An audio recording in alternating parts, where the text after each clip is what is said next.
Hello again everyone, Helen Blunden here. Hope you're happy, healthy and well. I am going to do a book review today, and it is a book of an author I am sure that you have heard of. He's a prolific author and each of his books have been brilliant because he's such a great storyteller. Of course, I'm talking about John Boyne, and his book that I've got here is Water. You may have seen it. It is a fairly new book. It was published in 2023. His new book, which I'll go later to the library to pick it up, is called Earth. So he's doing a series of 4 books. Obviously water, earth, fire, what's the fourth?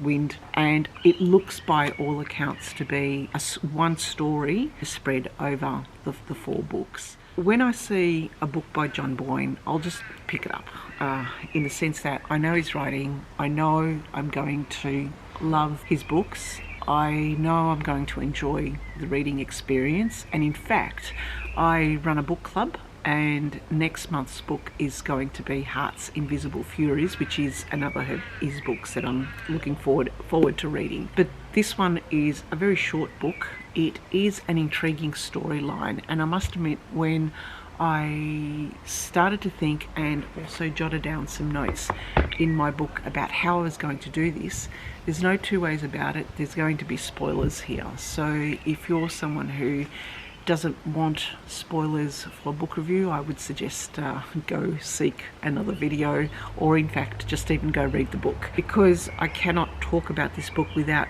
spoiling it in some sense, because it is, I guess I use these videos to kind of sense make and come to terms with what the books that I'm reading and what kind of themes they are coming up with. This is actually quite big themes in this book, all around sexual abuse, also complicity in sexual abuse cases.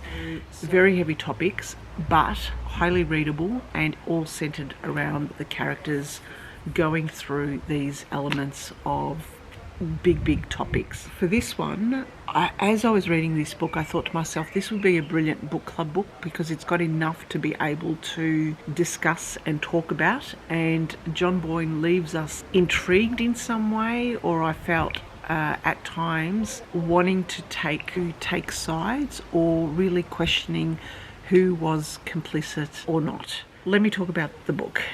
Ultimately, it is about Vanessa Carvin. She is someone who is in her mid-50s, and she goes away, she leaves her life to go to an Irish small island, a small community in Ireland. She's trying to hide from her background. We find out that her husband, who was pretty horrible, the more I read about him in this book, I did felt the alarm bells ring quite early on.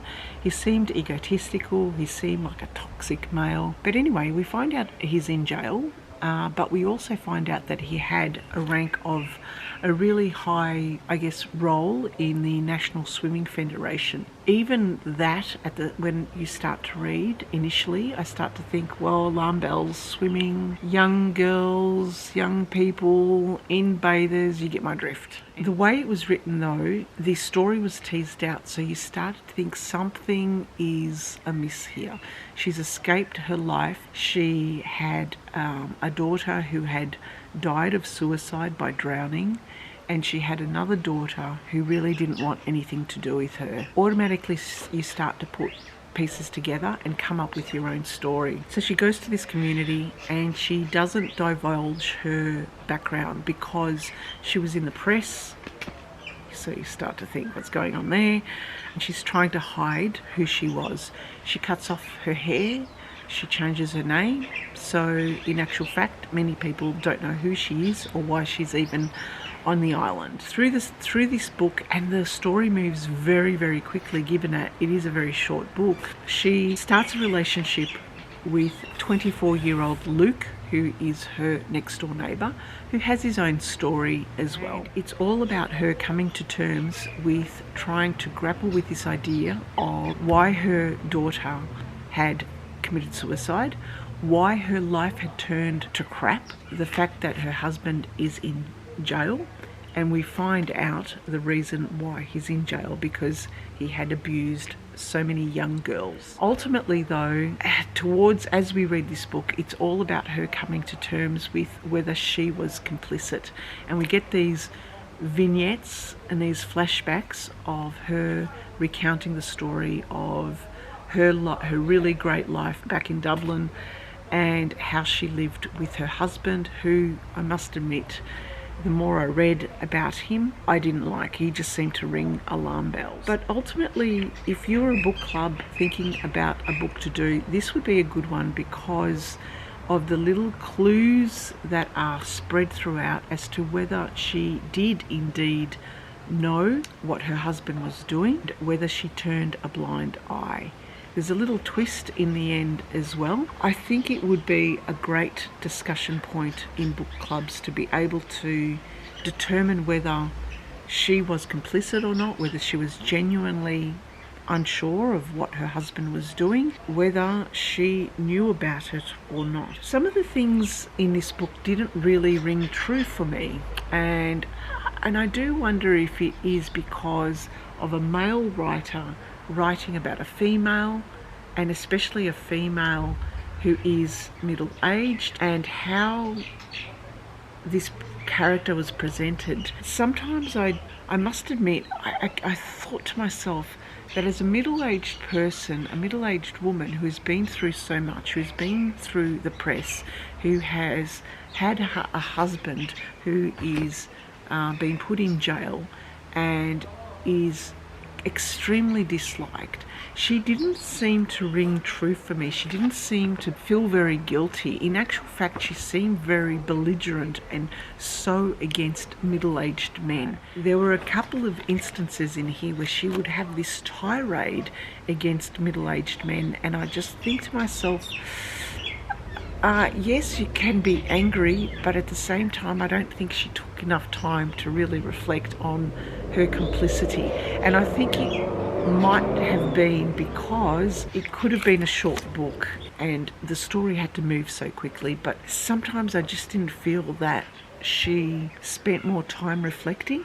And the relationship with 24-year-old Luke that happened within the first 70 pages or so of this book really didn't ring real. That if you've got something against older men doing this, then why would you instantly jump into a relationship with a younger man? For what it is, a short story based around the themes of water and how water can kill people, because everything was centered around, say, related to water, like her husband being the director of the swimming association, her jumping into the water, mention of Virginia Woolf and how she committed suicide, her daughter committed suicide in the ocean. Everything was related to water. I found this quite an intriguing story. It kept me riveted throughout.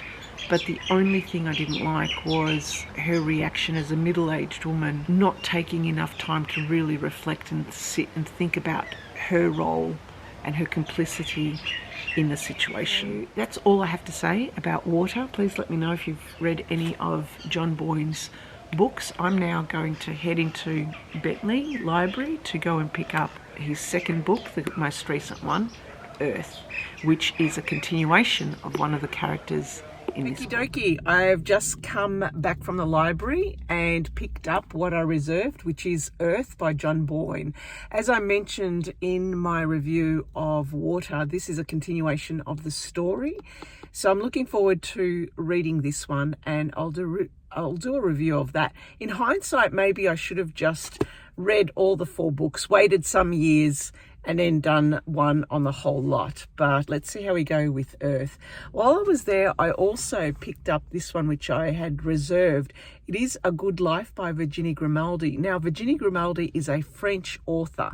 I am the first person, you can see how new it is. This is a completely new book. She's quite a prolific author, and this is her latest book.